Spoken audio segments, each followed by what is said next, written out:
Hello, welcome to the Blue Grid podcast. This is your host, Major Fedotova, a psychologist at Los Angeles Air Force Base. What makes us resilient? What is grit?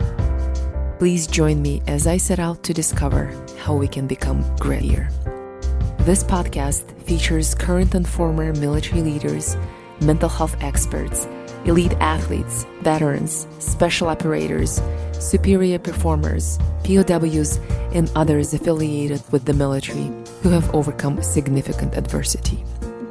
Each guest will discuss the unique methods and practices to help airmen and really all service members or anyone interested to build mental toughness and grit.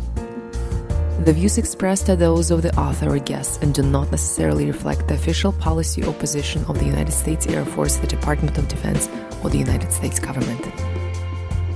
Good afternoon, ladies and gentlemen. This is your episode of Blue Grid Podcast with Seth Kelsey. Major Seth Kelsey is one of the most accomplished men's épée fencers in U.S. fencing history and was the anchor of the U.S. men's épée team for more than a decade, leading the team to its first senior world championship medal with their silver in 2010 and the first senior world title for a U.S. men's team in 2012. Welcome to the LAPA studio. Thank you for being with us today. Thanks for having me here. I will actually hand over to you to introduce yourself further. You have a list of accolades and accomplishments as an elite athlete in the fencing world. So I want to jump right away into your fencing career. Tell me how you started with that career and how you ended up being where you are. I'd gone to a new school and I had two friends and they both fenced. So I was like, well, this seems to be like the thing to do. And then I got really fortunate in that towards the end of the first year, one of the best coaches in the world had moved to our club and started to work with me. And very quickly, within the first 2 years, I won under 13 championships. You know, it doesn't mean anything to anyone else, but for me, that day winning that first medal, I was like, oh, this is something worth doing. And you were 10 or 11 at the time? I was 11. That means something for an 11-year-old. So that reinforced your continued performance and training? You know, I think it's difficult to find things that you're great at in life. You know, I think maybe this is it. So I stayed with it. And then I started making cadet world teams. Then I made junior world teams. And then when I was 17, I made the senior world team. So that's everyone in the U.S. qualified to go to Le Chaux de Fonds in Switzerland. And so, you know, things were moving in the right direction. And then I started to look at colleges. Fencing has a number of scholarships to a lot of different schools. So I applied to Penn State. They have a great fencing program. But the Air Force Academy had also just hired a great coach. And my coach at the time was like, hey, you should check this out. And after a visit, kind of thinking about it, I was like, this is kind of an opportunity of a lifetime. I should take advantage of it. Mm-hmm. I was able to go to the Air Force Academy, go to school, and fence. And I learned things at the Air Force Academy that I did not anticipate learning about fencing, but that I think really helped me later on down the road. Like what? One is time management, because the schedule is so rigid academic-wise. So, you know, you're up at 6, classes are done by 2:30-ish, and then you get time to practice from 3 to 6. Do your homework, go to sleep, rinse and repeat. I'd had busy schedules before, but there was no flexibility. Or if you have a little bit of flexibility, it's on Sunday. So that helped me later on, just trying to balance all the different sort of pressures and needs to get everything done. And I'm glad I went through it now. I don't think I was happy at the time. So you felt like that very rigid structure helped you form the habits that you have currently that help you at work or as an athlete? Yeah, kind of impressed upon me that you may only have an hour and you need to get as much out of this hour as possible. You know, I have an hour to do homework, whether it's math or physics or this reading. Let's try to get through as much as possible and retain as much as possible. For NCAAs, you only get a limited amount of time to practice each week. They can't go over that limit, otherwise they risk their program. I only have so many hours. Like, how do I get the most out of this? Mm-hmm. And it's very impressive that only a year after qualifying for your first Senior World Championship 2002, you won the NCAA championships, becoming the first Air Force Academy fencer to do so. And by 2004, you qualified for the first of your 3 Olympic teams. And this was all before you were 22. Yeah. Winning NCAAs was one of the most difficult things I've ever done. I'd say it's on the same level of qualifying for the Olympics. Because you have to fence a round robin. So you have to fence 31 bouts. And then only the top 4 get to compete to be the champion. So my first year, I was 12th. And then the next year I was 6th. And then the next year I was 3rd. And so my last year, it was actually at home. We were hosting the championships. I wonder if it's going to break. So I'll be 2nd or 1st. And I was able to win on home turf, which was an amazing feeling. But it was a long process for me to figure out not only how that tournament works, because it's different than any other fencing tournament, and just trying to keep it together over this really long period of time. Mm-hmm. When you went to the academy, did you think of what you wanted to do? Did you think that you would be fencing for the rest of your life? Or did you have other plans? I don't think I knew, to be honest. I just knew that it was an amazing opportunity to go, and I couldn't pass it up. And then when I was there, fencing was something I got a lot of joy out of. The first year is difficult. I would say every year is difficult at the Air Force Academy, but the first year in particular. And so for me, fencing was really like a respite, like a place I could kind of forget about the pressures of military service. And it was an area I was very good at. So I learned to really love fencing. And the time I got away, the time I got to be in practice, I don't know if I had that appreciation before. Mm-hmm. I often think when you are working really hard on your craft, sometimes that can be frustrating, right? Because you can't get to where you want to be, because you don't reach your goals exactly the way you want them to, or because there is pressure to compete, or for other reasons. So I find it interesting to hear you say you just loved it and it was a respite for you from other academics or from life in general. Yeah, I think for me, I don't know how this happened, but practice for me was very process oriented. I mean, for sure, there are times I was very frustrated. But in my heart, I believed if I did my best, I get my tip on the right place, good positioning, I was moving enough, making smart decisions, that things were going to work out. And so I always felt like practice was just trying to make sure I could maintain all of that as the pressure ramped up. I didn't have to be number one. I wanted to be able to fence my best. Mm-hmm. And if I didn't fence my best, I would be frustrated about that. Maybe I didn't prepare enough or I wasn't focused.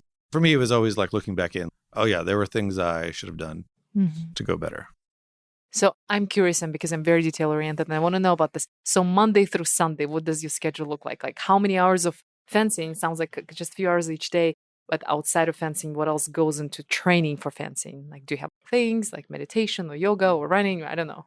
My training really evolved over time and changed. After I graduated, at the time there's only like the U.S. Modern Pentathlon team, which fencing is one of their disciplines.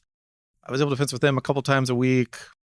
I was doing a little bit of lifting, nothing really structured.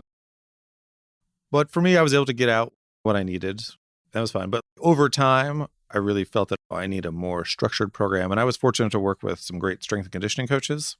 So by the end, it looked like Monday, Tuesday, Thursday, Friday, full bouting, warm up, maybe some footwork, and we're fencing for 2 hours.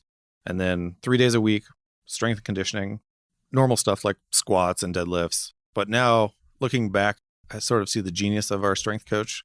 She's also doing a lot of stuff to prevent injuries. I didn't appreciate it at the time, but now that I've gotten a little bit older and my body has taken some mileage, that makes a lot more sense to me now. And then we would do 2 individual lessons. So it's just you and the coach. Coach has coaching gear on, kind of looks like you're going to fight a bear, what you would wear. And so you're just kind of working on the technical aspects. And I feel like the great coaches are able to play with the intensity a little bit. So we would train Monday through Friday. Okay.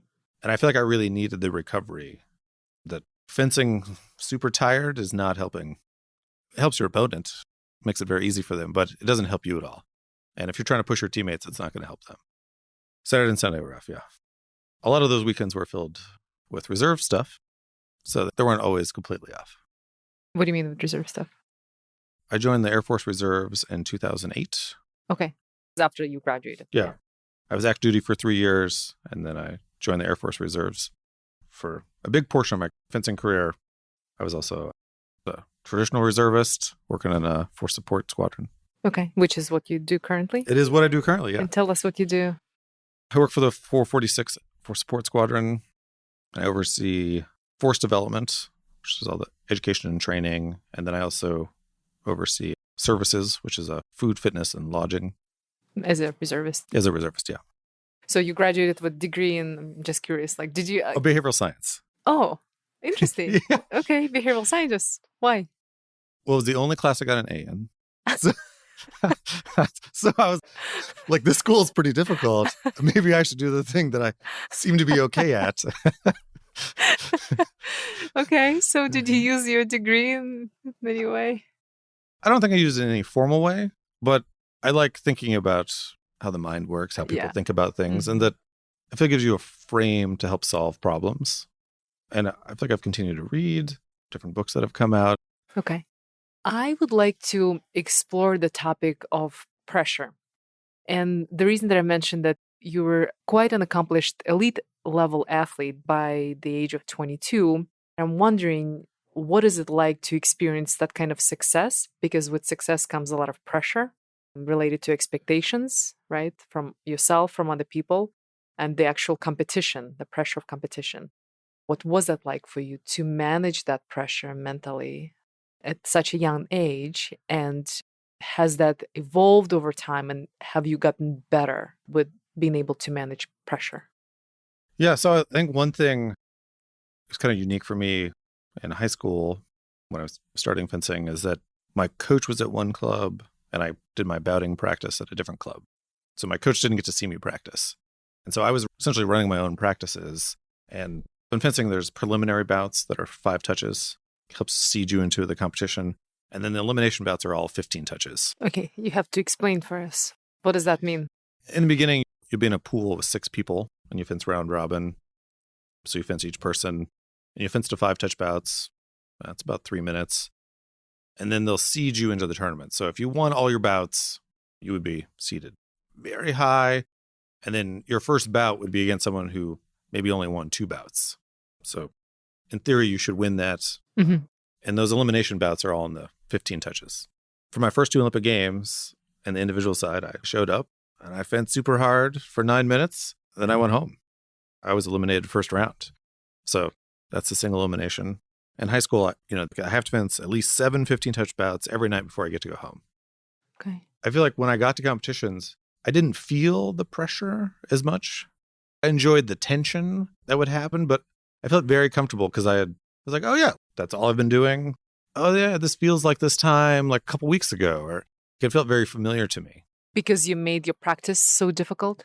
I don't know if it's so difficult, but it was so close to competition. Familiar. And I always wanted to win. One thing that I think is important is that if the first time you fence a championship bout or run your championship race is the first time you feel that pressure, that's not going to go well because you're not accustomed to it. So I think it's important to put that pressure on yourself, even in practice of, I want to win. You got to put some emotional chips on the line. And if you don't win, if you're not a little frustrated, if you're not a little upset, then I don't know if you're emotionally invested in what's going on. Mm-hmm. I see. Would you translate it or generalize it in life? Not necessarily in any kind of athletic endeavor, but in life, professionally or personally? Yeah. I think people know whether they're putting emotional chips in or not, whether they really have a stake in the outcome of what's going to happen. If it happens at work, you get a new project. Yeah, I'll get it done. But instead of, no, like we're going to do it. And there's a risk that it's not going to go well. We're not going to finish on time. I really put in everything that I could.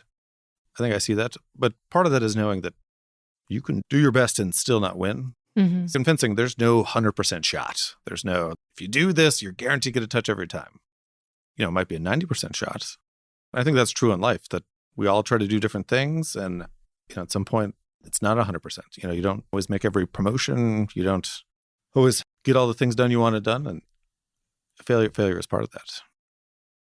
When you approximate that feeling of pressure or being under pressure in practice to the competition, then it makes it easier during the competition. Is that what I'm hearing? It does make it easier. It's not to say that there weren't times that maybe my confidence faltered a little bit. We're fencing a team match for the gold medal at a World Cup. So in fencing, there's also a team event where there's 3 people on each team and you hand off the score as a relay. And so I was the anchor for the team. And what does that mean? I fenced the last bout. So the team matches go to 45 touches. Maybe it's been low scoring. They hand me the score. How it works out for me determines if we win or if we lose. I've always felt a lot of responsibility, not necessarily pressure, but responsibility that, hey, my teammates did their best and gave me this thing. Now it's my responsibility to take it to the finish line. And in this one against Russia, I was leading by, I don't know, 6 or 7 touches, which in fencing is a lot, especially because we only had 14 seconds remaining. I mean, be like being up 20 points in basketball with like a minute and a half remaining. It should be over, should be done. In your favor. Yeah, in our favor. And the other guy scored single light after single light. What does that mean, single light? So in fencing, in épée fencing, if I hit you before you hit me, it's my touch. But however, if we hit within 1/25th of a second, we both get a touch. So sometimes you're like, oh, I'm up by a bunch. I can just get a double touch. It'll be fine. Usually if you tried to do it, it does not work out in your favor. But I just remember I was so low after that. He tied it up and he won in overtime. I blew this huge lead. I let my team down. We were so close to this gold medal.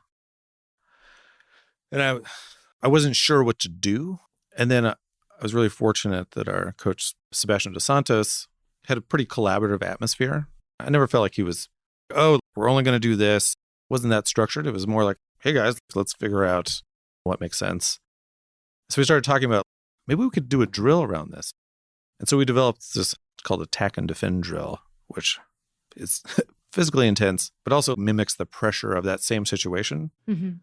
So we developed that drill, practiced it. Not always comfortable to think about, oh yeah, we're doing this drill because I lost the match. Everybody else watching. But we practiced it, and that situation came up again. And I just remember the guy scored. And before I would have maybe freaked out. Oh no, he's got my number. When we do this in practice, we're normal. We're set for the course. I know what I want to do next. Okay, I just got a lead from the start. And then I was able to win. That for me was an amazing lesson. Let me make sure that I understand. Your coach developed a drill that was very similar to the situation in which you lost to a Russian fencer. Yeah. And it was a few seconds, maybe a few minutes that you only had so many opportunities to, I guess, to win, to score. And you would practice it until you felt really comfortable. Yeah. So we started just integrate it into training. And I felt because it was a collaborative effort. It was me and the coach, the other fencers. Everyone was, oh yeah, let's figure out a way. The person who comes before me in the team match, Cody Mattern, who's a retired Army specialist, he was always the person I would go to. And we would have a discussion before the second to last match. Hey, I need you to give me a lead, or leave it where it's at. I got this. So for him, there were times I was like, hey, I need you to score a bunch. And so that drill worked both ways, as both if you're down, how to make the comeback, and if you're up, how to resist that person. Because as the score changes, it changes how people feel in the moment. What do you mean by that? So like if you get close to the end of a race, the last 30 seconds, the last 400 meters in the race feels very different than the middle 400 meters. Very. And especially if you have someone you're racing with, whether in front of you, behind you, whether they passed you and now they're falling. But all of those things I feel like change how you perceive that moment. And I think there's a lot of value in practicing those things. These external factors shouldn't affect your performance, but they creep in and they sort of provide a context for what's going on. And then it can be important, oh, this other person will probably respond like this. I need to be ready for that. Mm-hmm. My coach always tells me I will perform how I'll practice. So if I slow down, if I have a workout, a run, and last 2 miles, maybe I slow down, and he would always, it's more important that you are slower in the beginning and then you drop the pace later on, right? And you keep the pace, so you're faster at the latter part because you will perform how you train. Yeah. And I think just to be cognizant of how those things affect how you see what's going on is important. They have an effect, and at least in my career, I've seen them again and again. I do coaching. I coach modern pentathlon in the 2016 Olympic Games. When I was designing practices for them, we worked with time because as the clock comes down, it changes both what the other fence will do and how you want to respond as well. How do you want to respond? So when you have 30 seconds left or 400 meters left? In the very end pieces, to both be aware of, one, your intensity level. Fencing, I feel like there are times you can get flat.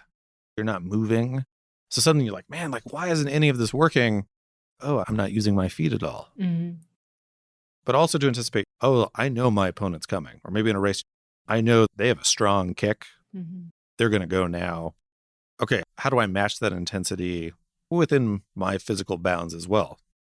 I'm a pretty large fencer. And so I fence best when the touches last 30 seconds. So I'm very cognizant of, oh, I need to really be active and set this up early. I can't be waiting around for these later and later, because then the probabilities shift in my opponent's favor. Interesting. I guess I've never really given too much thought on the time perception and how it changes the effort, the output. Yeah. So I think all those little variables you can use: time, score, maybe strength of the opponent, use those to shape a practice and create a situation, whether it's you're down 3 touches with a minute to go, or you're fencing someone very strong. They're going to be pushing you, so maybe you're limiting the space on the strip. You can do all these things to get comfortable. A lot of times fencers are really pushing to get stuck at the back, because if you run off the back, you lose a touch. Kind of like sumo wrestling. If you go out the side, you lose. Wrestling, I think, is the same way. So you're like, all right, let's fence 5 or 15 touches at the back of the strip. Because sometimes you're like, if I go back, I'm going to lose. So then they stop doing the things that make them great. I think part of being comfortable is being able to remind yourself of, oh, this is how I perform the best. Let's make sure I'm doing those things. And that leads me to one of the questions I wanted to ask you. What's your mental game? What's your mental preparation for a high-level performance? This took me a long time to kind of to improve it over time. I mean, I will tell you, one of the most difficult 6-hour periods was between I won my bout to fence for a medal at the Olympic Games, and there was a 6-hour break between that bout and when I was going to fence again. And unfortunately, I had not practiced that long a break. Normal training kind of fit into like a normal schedule. It's difficult to be like, okay, we're going to fence at 8, and then we'll fence again at 2 this afternoon. It's tough to coordinate that. And that's not something I had practiced. So I found that incredibly difficult to super focus, super pumped, and then be able to come down, try to relax, and then try to get ramped back up. Did you know that you're going to have this break? I didn't know. I mean, at that point, I'd never won an individual bout at the Olympic Games. I tried twice, didn't happen. And so in 2012, I won that first bout. And as soon as I won that bout, this huge weight just lifted off my chest. And then the next 2 bouts, I was so in the zone. I felt like I could do whatever I wanted. You know, it was an amazing feeling. And so I don't think I had looked that far down the pipeline. My only focus was, how do I win the first bout? And then I'll deal with whatever else later. In a normal bout, it's important to, after a performance, if I know there's another performance coming, is to really relax. And depending on the timing, I'd have like a set routine, making sure I'm drinking enough liquid. If I'm eating enough, I use the same hydrolyte, the Mojo bars, I think just because they taste really good. I just had this little pattern. I'd always sit down, not be wandering around, definitely talking with other people. I think it would be difficult to do something for 20 years if you didn't enjoy the people you did it with. Sure. So I was really fortunate that I had a lot of individual success, but my teammates, my wife, were all fun to hang out with, all love fencing, and it made a much more enjoyable experience. You said you weren't used to that long break. And as you mentioned from the very beginning, what you're really good at is practicing a routine and performing well a routine that you've practiced now, something that you haven't. Yeah, and we had done a little bit. One of the things that our coach from 2009 to 2012 did was better prepare us for world championships. That by the time 2009, I had been to 8 or 9 world championships.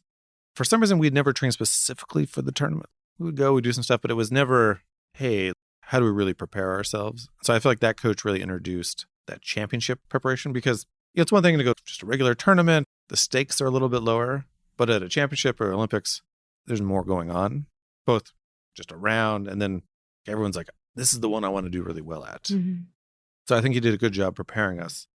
We went to a separate place. Really, it was very intense, but also well managed with breaks.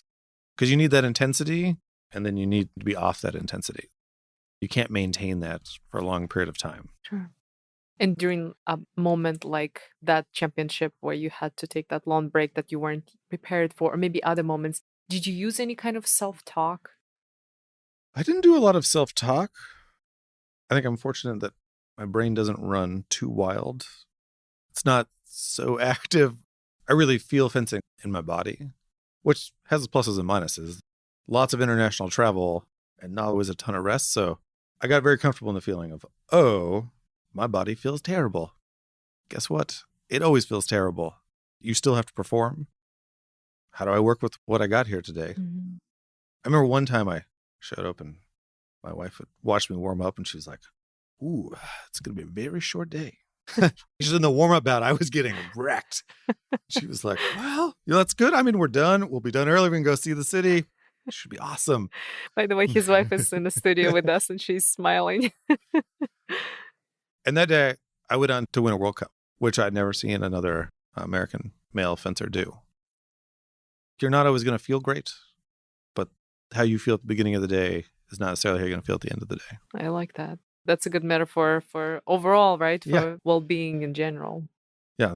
Well, I only got 10% to work with today. Like, let's get all 10% of it out. Yeah, 100% of the 10%, right? Yeah. Okay. For events like this and when you succeed, what does that feel like for you? When you have low expectations, maybe others have low expectations of yourself, but you are able to do so well. I always felt that I wasn't the best fencer, but I could be the best fencer over 9 minutes. Sometimes in fencing, you should be the best fencer for 15 seconds, just based on the score. Hold the score low, and I'm going to gamble it here on this last touch. I wanted to ask you a question about how success is often viewed. I've heard somewhere a comparison of success is like the tip of the iceberg, that oftentimes what others around us see is the tip of the iceberg, and that's success. But what's underneath that success is hours and weeks and years of practice and effort and due diligence that others do not see. Oftentimes, maybe you hear, you're just so lucky, you're just so good at this. I'm sure you've heard this said to you multiple times. What's your thought on that? Yeah. Also, sometimes I had a very awkward, kind of unique style. So a lot of the foreign coaches are like, he's just not that good. And I was like, yeah, I've just been lucky for 20 years. I appreciate that. But to me, I defined success in fencing not by the individual tournament, but how did I do in my bouts? Did I put in the effort? Did I keep my feet the way they were supposed to be? These process-oriented things. I had this one fencer that I had such a hard time with, Milanoli. Somebody you coached there? No, it's someone I was fencing, one of my opponents. And just couldn't beat him. I mean, he was an amazing Italian fencer, been on a bunch of Olympic teams, world champion, but I couldn't do it. And it wasn't a failure that I lost. I'm doing what I need to do. And then the last time we fenced, my teammate, who was also coaching me, we didn't always have a coach. And so sometimes we self-coached. But my friend and teammate Cody was like, hey, like this guy fences super crazy. So you got to match that. That's not a normal thing. Normally a coach would be like, no, like we're going to look for this very specific thing or we're going to do this. He's like, no, you got to go like full crazy on this guy. I was like, all the other things when I've been thought I was fencing well, like it wasn't going great. I'll try this. And sure enough, going crazy worked. I was able to tie it up, take a little lead. And then in the second break, Cody came back out and he's like, okay, now that you're up, he has to fence you normal. And now you can go back to your game, how you normally fence, and then it'll be fine. And sure enough, in those last 5 touches, I could just fence like I normally fenced, super good quality. I was able to win. I was like, oh, that was genius on his part. And sometimes you got to change some things to make it work. Mm-hmm. I do want to come back to the question about the idea that you have to put practice in, right? So for 9 minutes or 9.5 minutes or whatever that is, maybe 30 seconds of intense performance, you have to put in deliberate practice in a lot of it, right? Yeah. So I like the word deliberate practice. I've seen a lot of people put in lots of practice, but they don't go anywhere. So I think it's important to be very deliberate about what you're practicing. Mm-hmm. And we were fortunate in that we got to run our own practices a large percentage of the time, just kind of the way the coaching setup was. Sometimes we didn't have a coach. So if you're going to run your own practice, you have full control. You get to decide how intense do I want this to be? what I want to work on, what I want to improve. And I was fortunate to have teammates that were willing to push me. We pushed each other. So one, I think it has to be deliberate practice. Yeah, we're practicing to get better at this either specific thing, or we like to practice 15 touch bouts because that's how you're going to win world championships. But all that builds up in order to have the success. Fencing comes down to one touch, and overtime might take 20 seconds. You have hours and hours just for that one moment. Mm-hmm.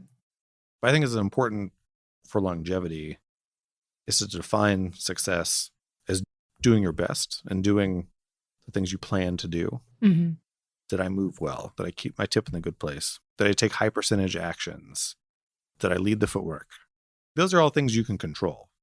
There are plenty of bouts where I feel like I did all of those things and the other person was just better that day, or mm-hmm. the percentages broke a little bit in their way. But that's not a failure. I had success and I can repeat that success. Mm-hmm. If you were to generalize those skills or what you just described, this kind of idea of deliberate practice for performance, if you were to generalize that idea onto just a regular airman trying to have a successful career or a good day or a good week or a good assignment, how would you translate that? If you're practicing for something like maybe it's the PT test. Even for me now, I track all my PT workouts and the 2-3 months leading up to the PT test. So nothing is a surprise on competition day. In my body, it feels like a competition on PT day. It shouldn't, probably, but I get the same feeling as if I was going to compete for fencing. But I can look back at the log. Yep, we did the broken 1.5 miles. We did the time trial runs. We did all the push-ups. All right, now I just need to know that I'm going to put in the effort today. Like I put in the work. And now I know if I just put in the effort on the day of, it's going to be fine. Mm-hmm. For some reason, it didn't go well. If you went to the commander and you're like, hey, this is what I did to prepare, then you could have an honest discussion of, well, you didn't put enough running miles in. Well, you're only doing push-ups twice a week. That's not enough volume. You can make those corrections so then you'll be successful the next time. Mm-hmm. Yeah. And that's just a small example of practicing for your PT test, right? Yeah. There should be no surprise. There should be never a surprise, right? For your PT test, you shouldn't expect to run 7:34 miles if you didn't run for the entire year. Yeah.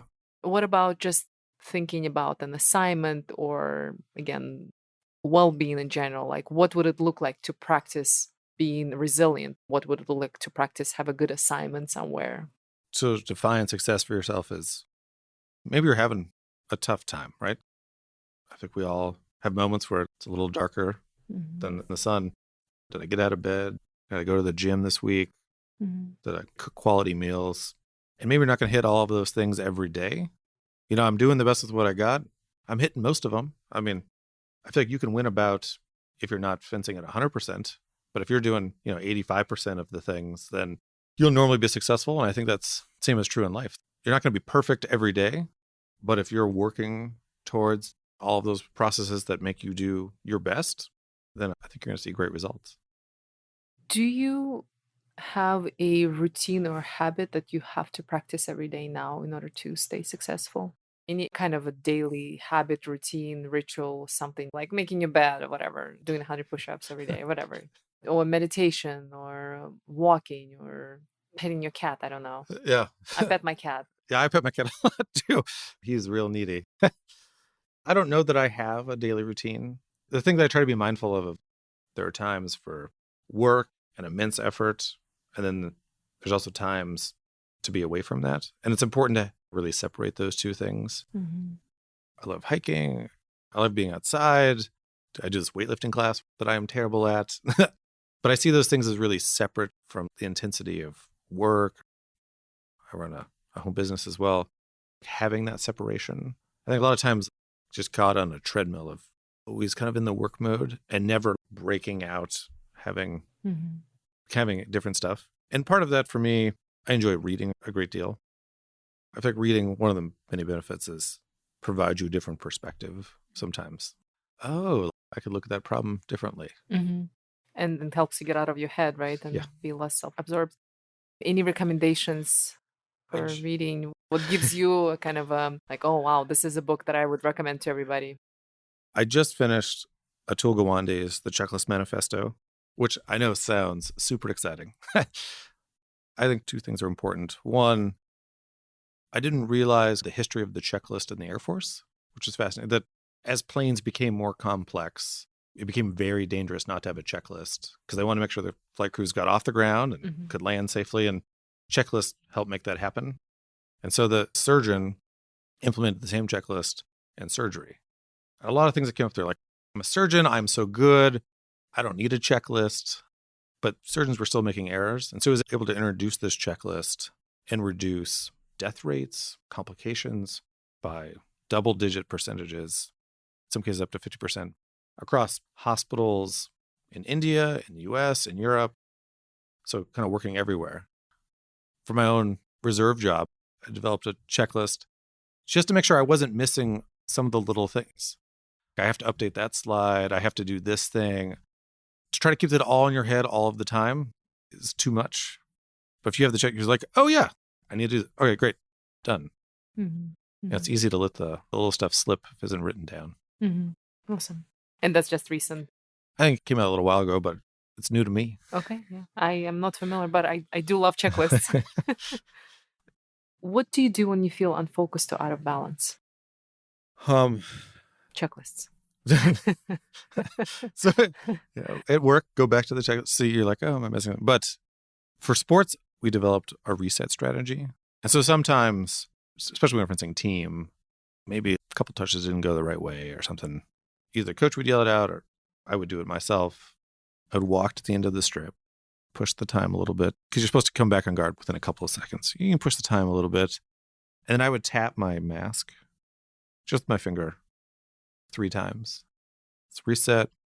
Let's lead the footwork, sit down, let's move. And usually that was enough. It wasn't a cure-all. There are some days when, you just can't get your tip on, but I feel like that usually put me in a better place. I had one experience. I was fencing my teammate Cody for a national championship, and I was down 5 touches, which this guy I train with every day, he is incredibly good. The chances of me making that back up are just vanishingly small. And I remember in my head, I'm actually going to give up. I'm going to let go, and I'm going to fence a new bout. And this new bout, I just happen to be starting down 5-0. Let's see how good I can fence. Sometimes I think things get really intense and you feel like maybe you're falling behind. You start sort of chasing after this thing and you're all locked up instead of saying, let's reset. And sometimes that takes giving up for a moment. All right, let it go. All right, now how do I set up and get back into this and fence a good bout or do your job from here on out? Dr. Aaron Moffitt talks about it in one of my interviews, my recent episodes. I asked him about the strategies of kind of mental game during the competition. So he talks about this reset. He says, identify this unhelpful thought pattern, quickly identify it, and then create something that helps you stop that. And so he uses examples from his athletes. Somebody used rewind. So I think it's very similar. Or sometimes he has his teams pick up maybe like a grass and throw it to the ground as a way to reset. Or this one woman who used elephants because elephants are big and I guess they can erase everything that happened before. I think those are all great reset strategies.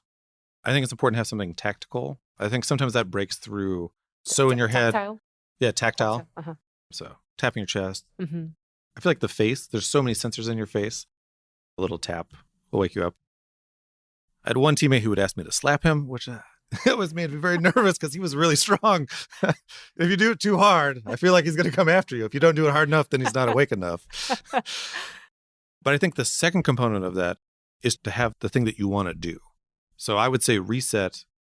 Maybe I wasn't moving before. So refocus. Refocus and be like, I want to move more.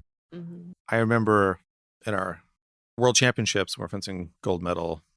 My goal wasn't to win because I had been in situations where, sometimes you see the goal. It's right there. And in your mind, you already have it. You are wearing the gold medal. You got the promotion. And then usually that's when people stumble. And I've done that many times. But my goal for that, I'm going to move the entire time. And I'm going to move so well. And if at the end of this, I have a heart attack. Okay, that probably means I moved enough. So sort of having that process goal and that thing that this is what I need to be doing, I feel like that was really helpful for me. And I'm thinking about it for airmen who are struggling maybe with just, Monday through Friday because they are dealing with a supervision that doesn't match their style, or because they don't like the mission, or because they're bored, because they lost the passion for what they're doing. Rather than focusing on when is this assignment going to be over, when is my supervision going to change, to focus on things like, you call it the process goal. Yeah. I'm going to do my absolutely best and I'm going to move. Yeah. I'm going to have an internal locus of control. Mhm. And like I'm What am I in charge of? Yeah, what am I in charge of? Mhm. And I'm going to try to do that as well as I can. And it doesn't mean you will be successful every day. Sure. Don't let a single day ruin a whole week. Mhm. Definitely don't let a single day ruin a whole year. Mhm. Focus on things I can control. And I feel like things usually work out after that. You have experienced competition at the highest elitist level and have witnessed your teammates and trainees, because I know you coach, succeed and fail. What do you think distinguishes those who do really well and those who fail?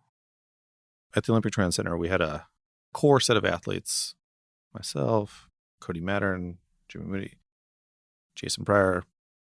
They're always there, very successful. And we had other athletes that would come in and train with us, sometimes for extended periods of time. I think the ones that never improved were the ones who wouldn't change. I don't think you should have to reinvent yourself, but you have to be willing to take feedback and then implement that and try it. So I think sometimes people get stuck in a loop. This is what I do. Maybe I have a little bit of success at it. And then they're like, oh, it didn't work this time. Instead of trying something new and getting out of that loop, which is scary, right? You're like, I try something new. It may not work. I knew for me, I really integrated strength and conditioning training, and it took 6 months to integrate. I was not fencing very well for the first 6 months after doing serious strength and conditioning work. And that was pretty frustrating. But at the end of the 6 months, it wasn't just a little bit of improvement. It was a whole level of improvement. But you have to make those changes to continue to evolve. And I think that's true inside sports and outside sports. And then for those who are the most successful, I just saw deliberateness from those people. What they were doing when they were practicing, they're deliberate about the bouts they were fencing, the strength and conditioning they were doing, where they were living, how they were eating. Do I think they were perfect every day of every moment? No. But there was a deliberateness to them that I didn't see in other people who were like, oh, like I'm just here, I'm doing the things. All the people who I had seen do really well had a little extra focus and were just deliberate about what they were doing. Mm-hmm. I like that the first is people who don't do well, and people who are unwilling to be adaptable to change and trying new things. It's sort of this idea maybe of fear of change. Yeah. Trying something new. Why would I do this? This is what I've done my entire life. Well, it's not helping you, I know, but this is what I do. Yeah. And kind of get stuck in that mode. Because if you don't try something new, it will not change. Do you have any recommendations for those airmen who are struggling with difficult times? And I really like that you didn't talk about necessarily, like you didn't preach about how to live your life. You only spoke about your sport and what you do, what you did as an athlete. But I can see so many parallels between training and performing and just living your life well. What can you recommend to those airmen struggling with tough times right now, or those airmen who are not struggling but are trying to do better and trying to perform better and trying to succeed? A couple things. One, if things feel real bad, seek out your chaplain or your MFLAC. I use that on my deployment, and I feel like it made a huge difference. I underappreciated chaplains for a long time, and their confidentiality is amazing. So if you're having a really tough time, please seek out some of those professional resources. I think the second part is if you're kind of like things aren't, like nothing's happening. I'm going through this. So I think sit down. How could I do things a little bit better? Make a rough plan.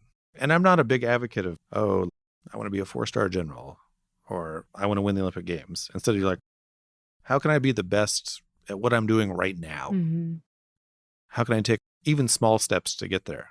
It took me 20 years to develop that full week program in a way that I could handle it, and then I got the most out of it.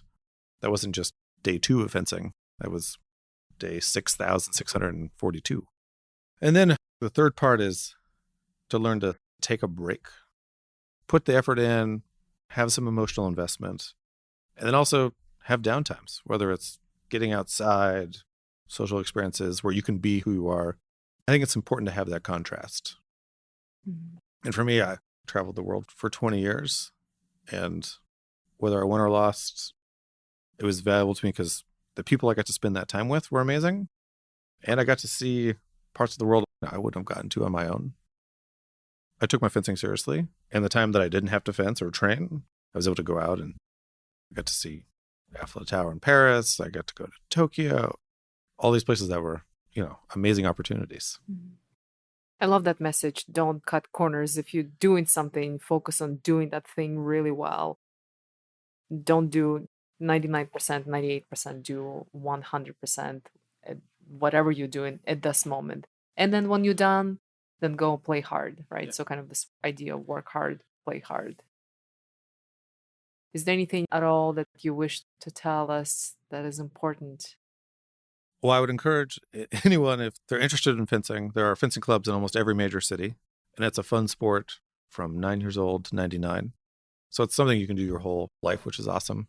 And I still enjoy where I live now. I can go to the club and I enjoy the competitive atmosphere. And I enjoy also going out with everyone afterwards. Do people know you when you go to a club and like yeah, God, this guy is like a celebrity?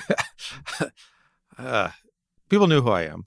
I mean, I fenced for a very long time, and the fencing community is, about 30, 40,000 people. So it's not so big, which is fun. But also I know when I show up, everyone's like, I want a piece of him. The young guys coming up, they want to be able to say they beat me. I don't get easy bouts.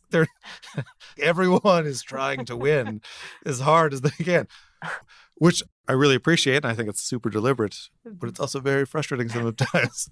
And probably tiring. Yeah, for sure. Awesome. This was Seth Kelsey, who is a world-renowned athlete and a fencer. Thank you so much for this interview.